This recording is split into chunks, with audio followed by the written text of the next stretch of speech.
हाँ जी बच्चों, कैसे हो आप लोग। तो मुझे बहुत सारे बच्चों ने होमवर्क करके भेजा है, लेकिन जो बच्चे होमवर्क नहीं भेज रहे हैं और नहीं कर रहे हैं उनको एग्ज़ाम में बहुत ही ज़्यादा परेशानी होने वाली है। तो आप लोग ये बात ध्यान रखिए, आपको होमवर्क का भी नहीं पता चल रहा है कि होमवर्क आया है या नहीं आया है, कोई वीडियो मैंने डाली है या नहीं डाली है।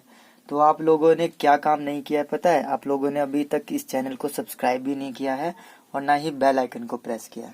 इसलिए आपको पता ही नहीं लगता कि कोई होमवर्क आया है या नहीं आया है।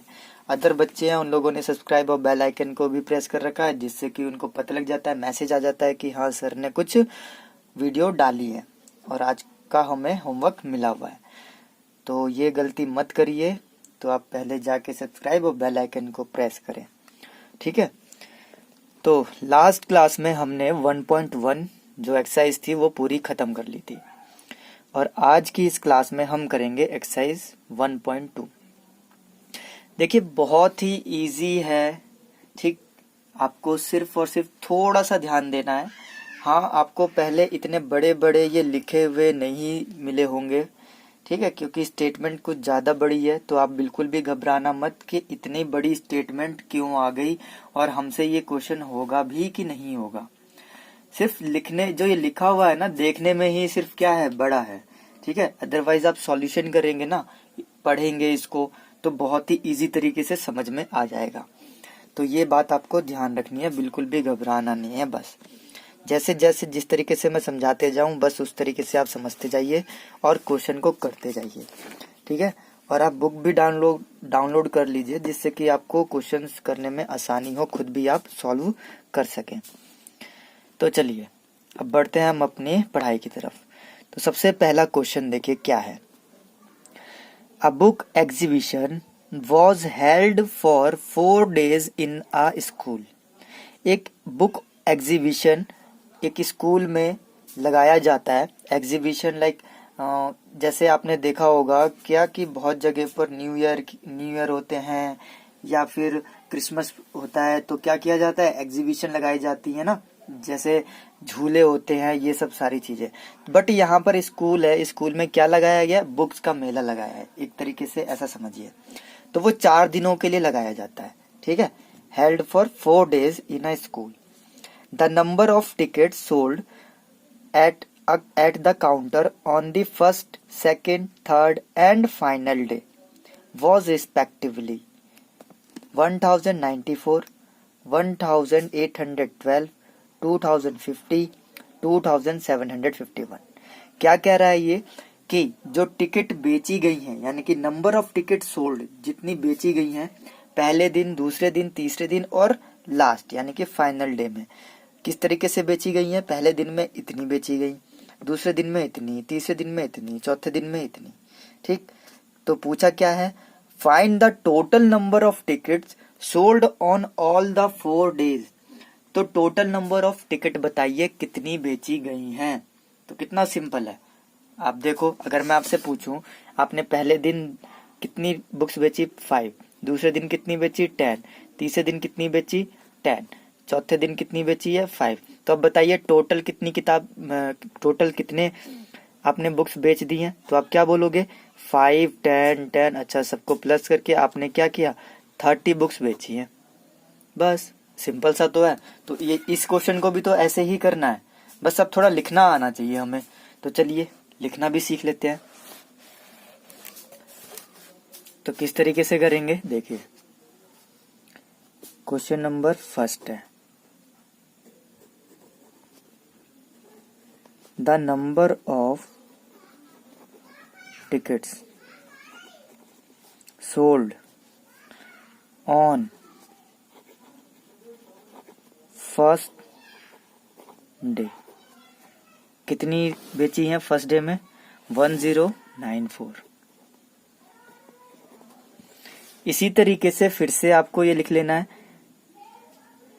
देखिए मैं इस तरीके से लिख दे रहा हूं क्योंकि मुझे सेम यही स्टेटमेंट लिखनी है, इस वजह से। The number of ticket sold on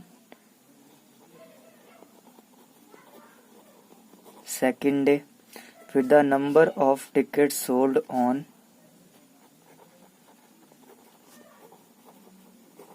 third day, the number of ticket sold on final day. यही बात हुई थी। तो चलिए देखते हैं अब सेकेंड डे में कितना है। मैं पहले लिख लेता हूँ फिर आपको दिखला देता हूँ। 181220502751। देखिए ये मैंने यहाँ पर नंबर ऑफ टिकट लिख लिए। अब उसने क्या पूछा, find the total number of ticket sold. तो आप यहाँ क्या लिखोगे, अब total number of ticket sold is equal to, यहीं पर ही आपको क्या करना है, सबको प्लस कर देना है। देखिए मैं आपको एक बात बता दूं, ये नंबर्स को है ना आप सीक्वेंस सीरियली वाइज, यानी कि इसके वंस के नीचे वंस, टेंस के नीचे टेंस, 100 के नीचे 100, 1000 के नीचे 1000, इसी सीक्वेंस में लिख लेना है आपको अच्छे से, एक नंबर के नीचे एक नंबर। तो 4 2 कितना हो गया, 6 6 और 1 7, ठीक है। फिर 9 1 10 और 5 15 15 और 5 20 का 0 कैरी लग गया यहाँ पे 2, 8 9 10 10 और 7 17 का 7 कैरी लग गया 1 1 2 3 और 2 5 5 और 2 7। तो यानी कि इतनी बुक्स हमने बेच दी। टोटल नंबर, सॉरी बुक्स कह रहा हूँ, टिकट्स बेच दी हैं हमने। Total number of ticket sold, कितनी टिकट सोल्ड की है, 7707 टिकट सोल्ड कर दिए हैं। बस हो गया आंसर, यही तो पूछा था, बस इतना सिंपल था। ठीक है, तो चलिए आगे बढ़ते हैं। अब हम, नहीं समझ में आया हो तो आप दोबारा वीडियो देख लेना। नेक्स्ट क्वेश्चन बोल रहा है, Shekhar is a famous cricket player. Shekhar जो है एक बहुत ही ज्यादा फेमस क्रिकेट प्लेयर है। He has so far scored 6980 runs. उसने अभी तक कितने रन बनाए हैं, देखिए 6980 रन्स इन टेस्ट मैचेस में अपने। ही विशेस टू कंप्लीट, और वो कंप्लीट करना चाहता है कितने, 10,000 रन्स। तो how many more runs does he need, तो उसको और कितने रन्स बनाने की जरूरत है, ये पूछ रहा है। तो देखिए इस क्वेश्चन को समझाने के लिए मैं एग्जांपल लेता हूँ। देखिए सपोज आपने रन बनाए, कितने रन बनाए, 100 रन बना दिए आपने, ठीक है। और आपको अब रन बनाने कितने, 150। तो अब एक बात बताइए, कितने रन चाहिए अब आपको, या तो इसमें क्या करोगे आप, इसके इक्वल करने के लिए 50 को ऐड कर दोगे, ठीक है। आपको जनरली पता चल गया कि 50 ही हमें लाना है, तो 50 ऐड कर दो तो 150 हो जाएगा। लेकिन अब क्या मैं बोल रहा हूँ कि आपने बनाए हैं 99 और आपको बनाने हैं रन कितने, 160।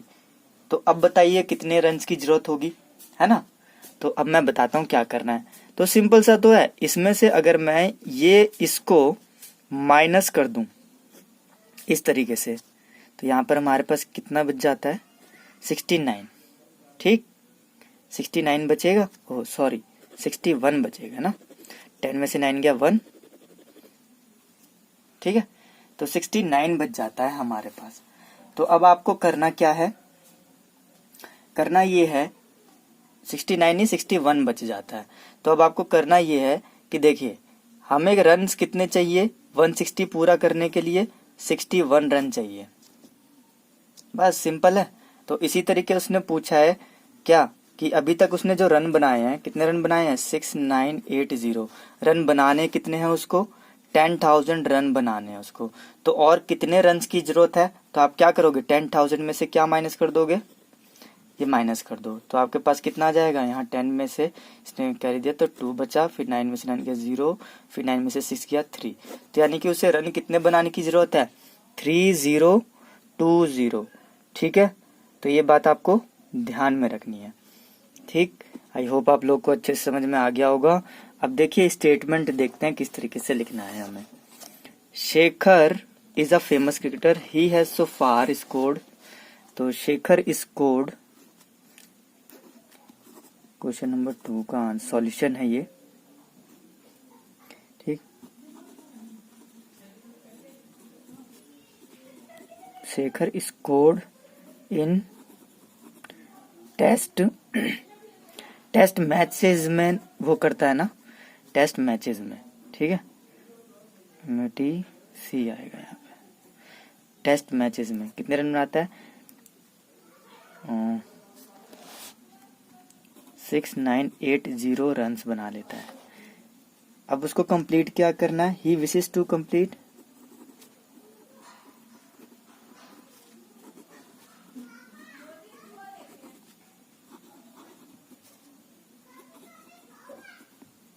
कितने रन्स कंप्लीट करने हैं उसको? 10,000। फिर पूछा क्या how many runs does he need, तो क्या लिखोगे आप? He needs run is equal to क्या करोगे? 10,000 में से आपको क्या माइनस कर देना है?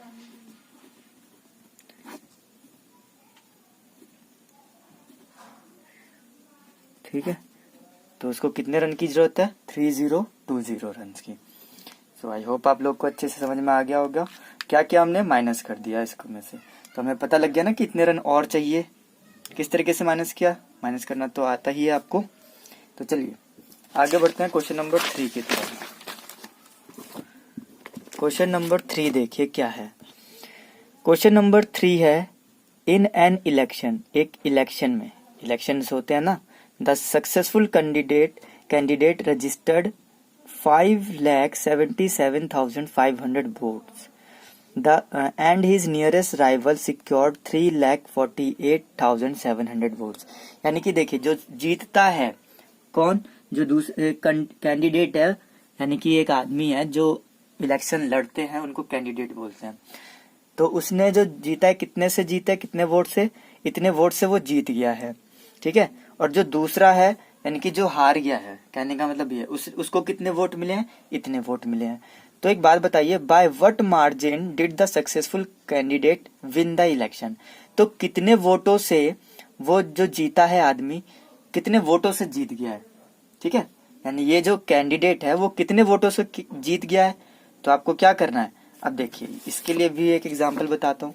सपोज मैं इलेक्शन में खड़ा हुआ, मुझे मिले कितने वोट्स? मुझे मिले हैं 250 वोट्स और मेरे अपोजिट पार्टी को मिले हैं कितने? 199 वोट्स। तो एक बात बताइए कितने वोटों से जीत गया मैं?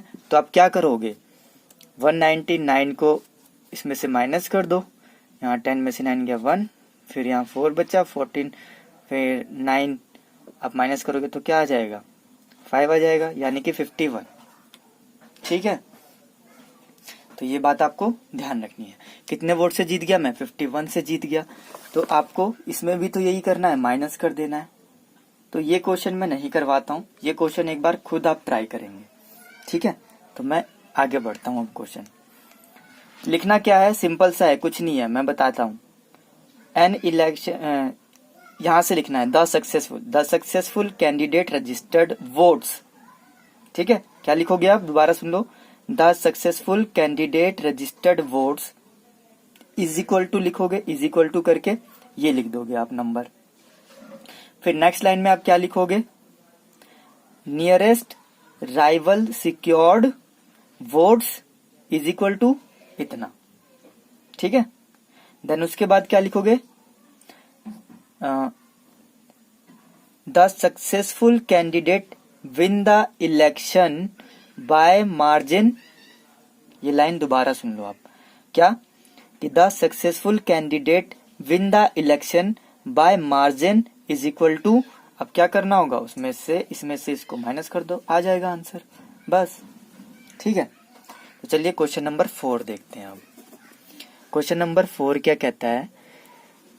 कीर्ति book store sold books worth ₹2,85,891 की जो बुक्स हैं वो बेच देती है in the first week of June के पहले हफ्ते में, and books worth 4,07,68 in the second week of the month.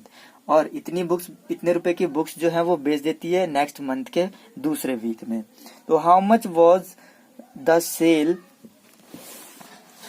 Cell for the 2 weeks together, in which week was the sale greater and by how much. तो क्या पूछा है? Simple सी तो बात पूछी है। क्या पूछी है? कि सपोज मेरी खुद की अपनी बुक की दुकान है। ठीक है, तो मेरी बुक की दुकान है, तो मैंने इस हफ्ते में 250 बुक्स बेच दी, और नेक्स्ट वीक में यानी कि इस हफ्ते में यानी कि इस हफ्ते में मैंने, यानी मंथ कौन सा चल रहा है, ये मंथ चल रहा है अप्रैल के मंथ में, मैंने 250 बुक्स बेच दी। फिर नेक्स्ट वीक में यानी नेक्स्ट मंथ के वीक में, सेकेंड वीक में मैंने कितनी बुक्स बेची हैं, 200 बुक्स बेच दी। तो अब मुझे एक बात बताइए, मैंने टोटल कितनी बुक्स बेच दी, है ना, कितने रुपए की बुक्स बेच दी, बताइए, एक बात बताइए, कितने रुपीस की, सॉरी यहाँ रुपीस है।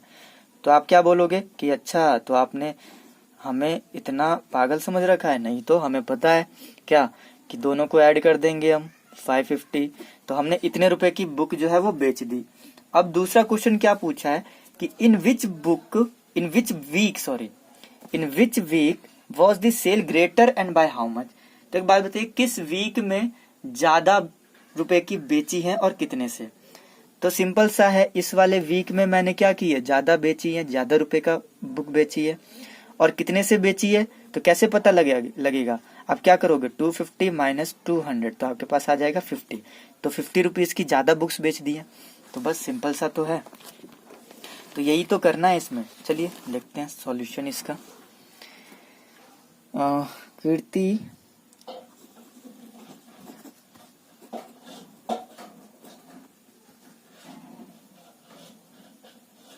कीर्ति sold books in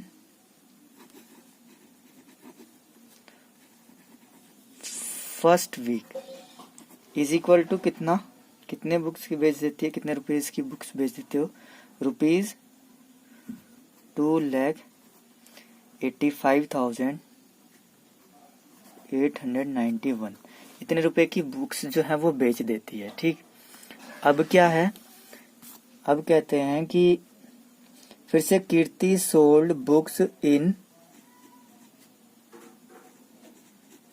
second week of, यहाँ नेक्स्ट मंथ की बात हो रही है, ये भी बात ध्यान रखना। तो कितनी बुक्स बेच देती है, 4,07,68, इतने रुपीस की वो बुक्स जो है बेच देती है। ठीक, तो how much was the sale for the 2 weeks together. तो क्या लिखोगे आप, सेल यानी कि टोटल सेल फॉर 2 वीक्स, दोनों को मिलाकर कितना हो गया। तो आप क्या करोगे, दोनों को ऐड कर दोगे।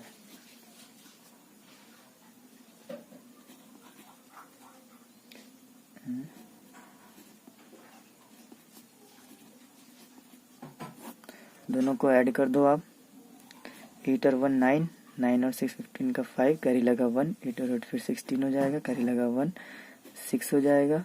ठीक है, ये 8 आ जाएगा और यहाँ 6 आ जाएगा। तो यानी कि उसने इतने रुपीस की जो बुक्स हैं, टोटल सेल फॉर 2 वीक्स कितने की कर दी है, इतने रुपीस की बुक बेच दी है। अब उसने क्या पूछा है, in which week was the sale greater. तो आपको क्या लिखना है, देखिए first week of June sale was greater, ये तो हमें पता ही है। एंड बाय हाउ मच पूछा है, बाय कितने से भी पूछा है, तो कितने से पूछा है के लिए क्या करेंगे हम, बाय 400, इसमें से अब आप क्या करोगे, 2,8,5,8,9 को माइनस कर दोगे, 8 में से 1 गया 7, यहाँ पे फिर इसने कैरी ले लिया 1, 16 में से 9 गया, कितना बचेगा, 7 बचेगा। ठीक है, अब ध्यान से करना ये माइनस प्लस, देन इसके बाद यहाँ 6 बच जाएगा, फिर कैरी ले लेगा 1, 16 हो जाएगा, 16 में से 8 गया 8, फिर 9 में से 5 गया 4, यहाँ 9 में से 8 गया 1, यहाँ 3 में से 2 गया 1। यानी कि कितने ज्यादा से उसने बेचा है, 1,14,877। तो ये बात आपको ध्यान में रखनी है। ठीक है, सो आई होप आप लोगों को अच्छे से समझ में आ गया होगा ये भी क्वेश्चन। ठीक, यहाँ देखिए, यहाँ ठीक क्या हमने 16 में से माइनस करते हैं हम, क्या 9 माइनस करते हैं 9, 10, 11, 12, 13, 14, 15, 16। तो यहाँ पर आपने गलत करवा दिया, नहीं सही तो है। ठीक, तो चलिए आगे बढ़ते हैं अब हम नेक्स्ट क्वेश्चन की तरफ। ठीक है, तो चलिए बढ़ते हैं।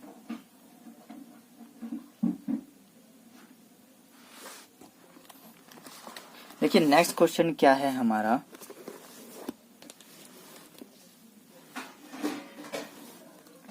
नेक्स्ट क्वेश्चन है क्वेश्चन नंबर 5। ठीक है, बड़े ध्यान से पढ़ना है आपको। क्या है, बोलता है find the difference between the greatest and the least number that can be written using the digit. देखिए आपको एक बड़ा नंबर लिखना है और एक छोटा नंबर लिखना है, इसकी हेल्प से, और उन दोनों का डिफरेंस निकालना है, बस। तो सिंपल सा है। तो ग्रेटर नंबर क्या हो जाएगा, मैं यहाँ बता दूं आपको। क्या कह रहे हो सर, आज आप सारे क्वेश्चन करवाओगे? ग्रेटर नंबर नहीं, मैं आपको होमवर्क में भी दूंगा कुछ। ग्रेटर नंबर क्या हो जाएगा, देखिए ग्रेटर नंबर करने के लिए हमें क्या करना होता है, हमें ना असेंडिंग ऑर्डर में चलना, सॉरी डिसेंडिंग ऑर्डर में चलना होता है। डिसेंडिंग ऑर्डर में कहने का मतलब क्या, कि सबसे पहले जो है वो बड़ा नंबर, तो सबसे पहले बड़ा नंबर कौन सा है, 7 है, 7 ले लिया। फिर दूसरा कौन सा है, 6 है, 6 ले लिया। फिर तीसरा 4, फिर 3, फिर 2। ठीक है, ये हमने ले लिया। तो ये अब हमारे पास क्या आ गया है, ग्रेटर नंबर आ गया है। अब हमें क्या चाहिए, स्मॉलेस्ट नंबर चाहिए। सर इतना इजी है ये तो हम तो खुद ही कर लेते, तो फिर अब बोलते ही नहीं हो कि हम खुद कर लेंगे, तो मुझे ही समझाना पड़ता है। तो चलिए स्मॉलेस्ट नंबर देखिए क्या है। अब स्मॉलेस्ट नंबर के लिए हमें क्या करना होगा, हमें असेंडिंग में जाना होगा फिर, तो है ना। यहाँ पर हम कहाँ गए, यहाँ से, सॉरी देखिए मैं आपको एक बात बता दूं कि हम यहाँ पर किस तरीके से गए हैं, यहाँ पे बड़े से छोटे पर गए हैं, तो इसे बोलते हैं डिसेंडिंग। ठीक है, अब हमें यहाँ पर किससे जाना है, असेंडिंग ऑर्डर में जाना है, यानी कि छोटे से बड़े पर जाना है। तो सबसे छोटा क्या है हमारे पास, 2 है। ठीक, उससे फिर थोड़ा सा बड़ा क्या है, 3 है। फिर उससे बड़ा 4 है। फिर उससे बड़ा 6 है। फिर उससे बड़ा 7 है। ठीक है, सारे नंबर आ गए ना। अब इन दोनों का क्या निकालना है, हमें डिफरेंस निकालना है। डिफरेंस ही तो पूछा है, तो डिफरेंस क्या होता है, डिफरेंस तो सिंपल सा है, इन दोनों को माइनस कर दो। यहाँ देखिए कैरी ले लोगे आप, 12 में से 7 गया 5। फिर यहाँ क्या बचा, यहाँ पे 2 बचा, तो 12 में से 6 गया 6। यहाँ पे 3 बचा, इसने बोले 13 में से 4 गया 9। यहाँ 5 में से 3 गया 2। यहाँ 7 में से 2 गया 5। तो ये हो गया आपका आंसर। ठीक है, तो आंसर क्या आ गया आपके पास, 52,965। इतना इजी सा क्वेश्चन भी नहीं कर पाते हो आप, बताओ क्या कह रहे हो कि सर हमें आता है, बस आप जल्दी से करवा देते हो। चलिए 6th क्वेश्चन देखते हैं। 6th क्वेश्चन में क्या है, a machine on an average manufactures 2825 screws a day. एक दिन में इतने स्क्रू जो है वो बनाती है। ठीक, और how many screw did it produce in month of जनवरी 2006। तो मंथ ऑफ जनवरी में कितने दिन होते हैं, चलो मैं एक सिंपल सा बताता हूँ कि सपोज मैं रोटी बनाता हूँ। आज मैंने रोटी बनाई है, पता है कितनी है आपको, 50 रोटी बनाई है मैंने, 5 जनों के लिए। 5 जनों ने 10-10 रोटी खाई है, 10 रोटी बनाई मैंने। ठीक, 50 रोटी बनाई। अब मैंने 50 रोटी बनाई है एक दिन में। तो अब आप मुझे बताइए कि जब मैंने आज एक दिन में 50 रोटी बनाई है, तो जनवरी में कितने दिन होते हैं, जनवरी में 31 डेज होते हैं। तो एक दिन में मैंने बनाई 50, तो 31 डेज में कितनी बनाऊंगा, सर इतना सिंपल, 50 से मल्टीप्लाई कर दो ना 31 को, बस आ जाएगा आंसर। तो यही तो आपको करना है इस क्वेश्चन में भी। क्या करना है आपको कि जितने डेज होते हैं, जनवरी में 31 डेज होते हैं ना, जनवरी में यहाँ लिखा हुआ है, तो जनवरी में 31 डेज को इससे मल्टीप्लाई कर देना है, बस आ जाएगा आपका आंसर। तो ये क्वेश्चन भी आपको ही करना है, मैं नहीं करवा रहा हूँ, एक बार आप ट्राई करना। ठीक है, हो जाएगा, बहुत ही सिंपल है। और सिर्फ मैं आपको बता दूं लिखना किस तरीके से है। तो आप लिखोगे क्या, a machine on an average manufacture screws.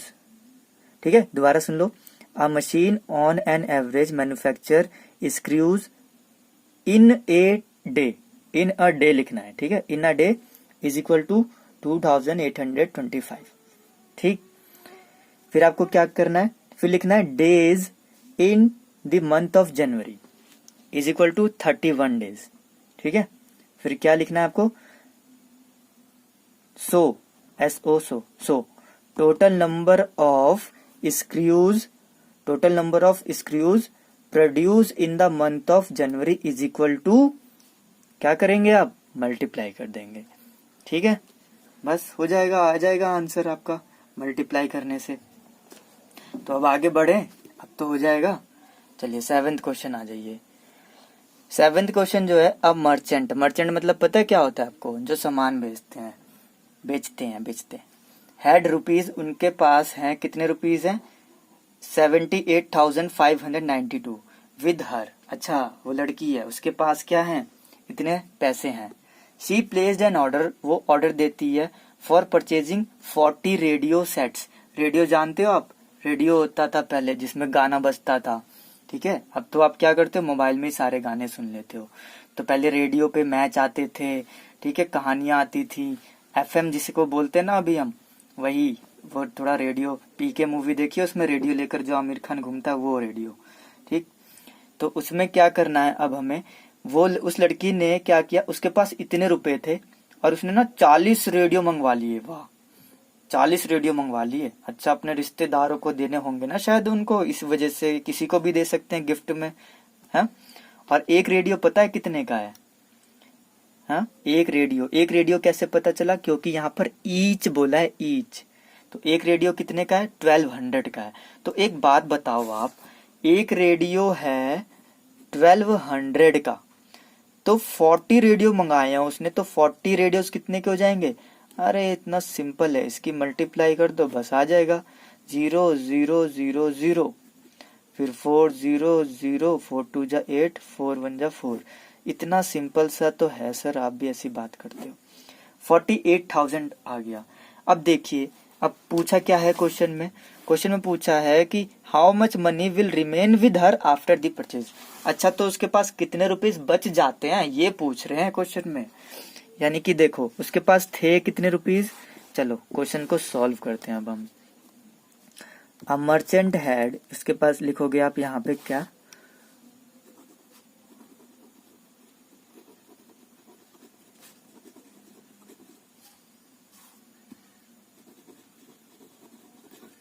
उसके पास मनी थी ना, मनी पैसा था, कितना पैसा था,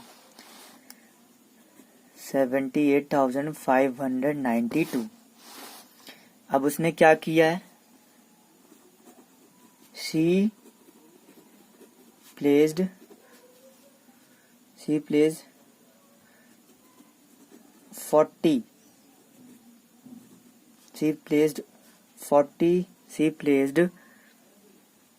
ओहो गलत हो गई एक लाइन, चलो इसको काट ही देते हैं।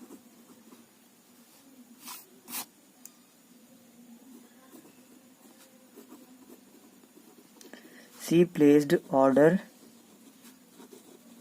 फॉर 40 रेडियो सेट्स, ठीक।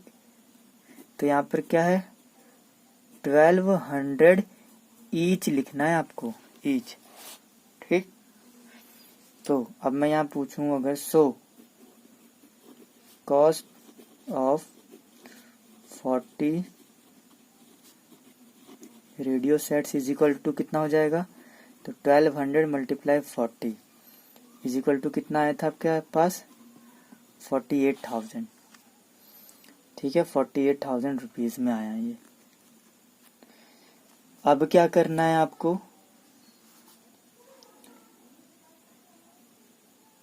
Therefore,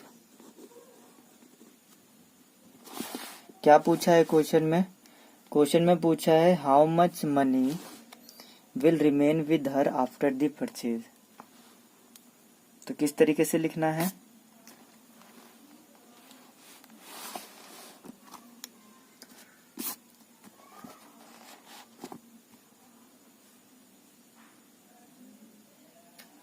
therefore money remain with her। तो क्या करोगे आप?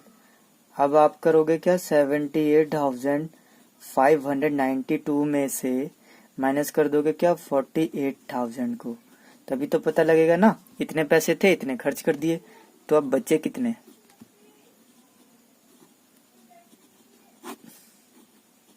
इतने रुपीस बचे उसके पास। इतना सिंपल तो है ये क्वेश्चन। यहाँ से सॉल्यूशन है।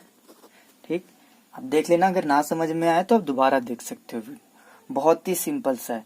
देखिए क्या है, उसके पास इतने रुपीस थे, मर्चेंट है ये, सॉरी मर्चेंट, उसके पास इतना पैसा था, उसने ऑर्डर प्लेस कर दिया। कितना? 40 रेडियो प्लेस कर दिया। एक कितने का है? 1200 का है। तो 40 रेडियोस कितने के होंगे? 4800 के होंगे।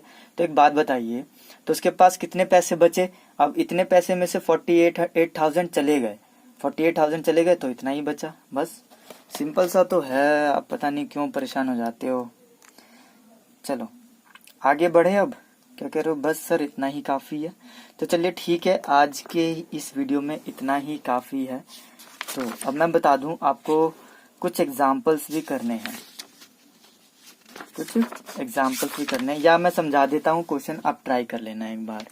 बहुत ही ज़्यादा सिंपल है, आपको बिल्कुल भी घबराने वाली बात नहीं है।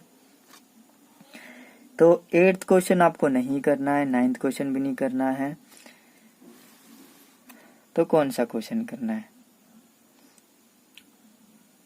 चलिए मैं ही करवा दूंगा आपको सब क्वेश्चन। आप बस एक एग्जाम्पल कर लेना। कौन सा एग्जाम्पल कर लेना? और प्रॉमिस करो कि क्वेश्चन लिखकर खुद से क्वेश्चन लिख लोगे और सॉल्यूशन नहीं देखोगे। ठीक है, क्वेश्चन लिख लेना और खुद से ही सॉल्व करना, पहला वाला।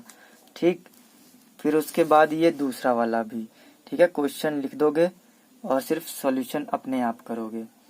ठीक, और ये तीसरा एग्जाम्पल, बस इससे ज़्यादा कुछ नहीं। और देखिए आपको एक चीज़ और, हाँ, आपको ना ये भी याद होना चाहिए क्या, कि 10 मिलीमीटर में कितने सेंटीमीटर होते हैं, 1 मीटर में कितने सेंटीमीटर होते हैं, या कितने मिलीमीटर होते हैं। ये देख लो आप, और ये आपको लिखना भी है। ठीक है, बुक होगी आपके पास, बुक डाउनलोड करके देख लेना।